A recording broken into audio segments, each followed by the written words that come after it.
l'information sur mesure. 24 infos, bonjour à tout le monde. Oui, un bilan positif malgré la volonté de certaines personnes de nuire au travail accompli par la fédération. Je l'ai dit ailleurs, sur le plan interne, nous avons tout fait, nous avons massifié le basket, nous avons tenu les compétitions, nous avons formé des entraîneurs de premier degré, de deuxième degré, des arbitres. Voilà, tout a été organisé. Toutes les obligations de la fédération ont été accomplies durant ces 8 ans. Il n'y a pas eu de faillite. Et ça, c'est important. Quand vous bénéficiez d'une délégation de pouvoir, la première chose à faire, c'est de remplir vos obligations. Ensuite, maintenant, sur le plan international, je l'ai dit, le Sénégal a été présent, champion d'Afrique chez les filles en 2015, 2 fois vice-champion d'Afrique, une demi-finale perdue, 2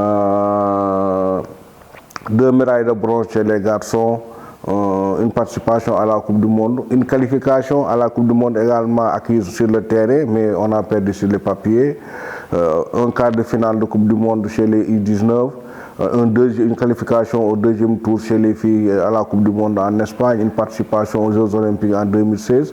Donc c'est tout ça qui fait qu'effectivement, nous avons un bilan largement positif. Non, vous savez, non, on ne peut pas dire ça. Je vous ai dit un programme. Les Lions ont gagné depuis 2015. On est dans le cycle normal.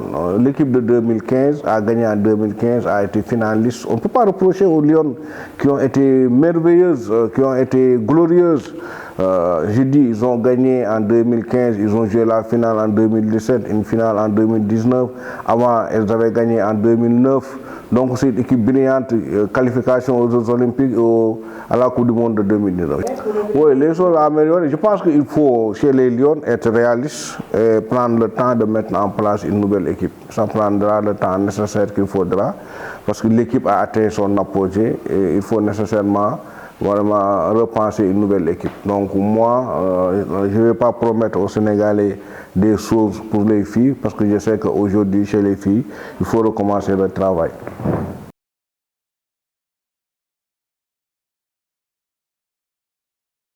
Oui, je suis très optimiste au regard des promesses de vote que j'ai. Et que mon ambition, je l'ai dit ailleurs, c'est d'obtenir entre 80 et 90% des voix. C'est possible parce qu'aujourd'hui, nous avons bien travaillé et nous avons le soutien et la confiance du mouvement associatif. J'ai fait mes simulations, j'ai fait mes pronostics, j'ai fait mes sondages. Et je suis vraiment très optimiste quant à l'issue des élections. Ça, il n'y a pas de doute sur ça. Les chantiers, c'est, comme je l'ai dit, la création d'un siège de la fédération, la constitution d'un siège de la fédération, l'installation d'une deuxième division d'élite, le professionnalisme, c'est en première division avec l'installation d'un championnat d'élite de 8 équipes. Vraiment, la reconquête du titre chez les garçons, sur l'équipe nationale masculine, vraiment, et l'organisation de Afro Basket U18 à Dakar. Je l'ai dit tout à l'heure, il nous faut prendre le temps de construire une équipe. Bon, lui, il peut mixer. Aujourd'hui, on est en train de réfléchir pour trouver un bon mixage.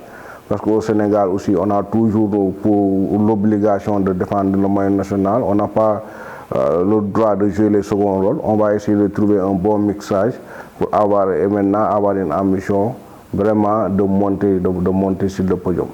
Non, les nouveaux textes de 2021 n'interdisent pas. Ils interdisent au directeur technique de cumuler ses fonctions de directeur technique et celles de directeur technique d'un club. Ça, c'est interdit. Mais les textes de 2021 n'interdisent pas au directeur technique d'être entraîneur. Maintenant, c'est une situation de fait. Voilà, et après l'Afro Basket, cette situation va cesser. Oui, je pense que ça également, il faut les féliciter. Je félicite donc le président Cheikh Diop, son vice-président Jacques, l'entraîneur Pabi et tous les joueurs de la douane pour cette performance, parce qu'il s'agit d'une qualification en demi-finale, voilà, vraiment d'un championnat d'Afrique des clubs. Ça, donc c'est une réelle performance. Je renalis en disant que bon, la douane commence à avoir l'habitude de jouer ces compétitions-là parce qu'elle avait atteint les quarts de finale en 2021. Aujourd'hui, elle arrive en demi-finale. Souhaitons-lui simplement demain de se qualifier pour les finales. Mais pour moi, si la douane monte sur le podium cette année, c'est quelque chose de positif et maintenant elle devra se préparer pour la gagner la prochaine fois. Maintenant, cela ne va pas dire qu'elle va baisser les bras demain. Elle se battra pour se qualifier, mais un podium ne serait pas une mauvaise affaire. Mais on ne voit pas sur le terrain vaincu. Donc la douane, je suis sûr qu'en victime expiatoire, je suis sûr que la douane se battra demain sur le terrain. Mais c'est du sport, il y aura un vainqueur et un vaincu. Mais nous sommes optimistes et nous souhaitons une victoire de la douane.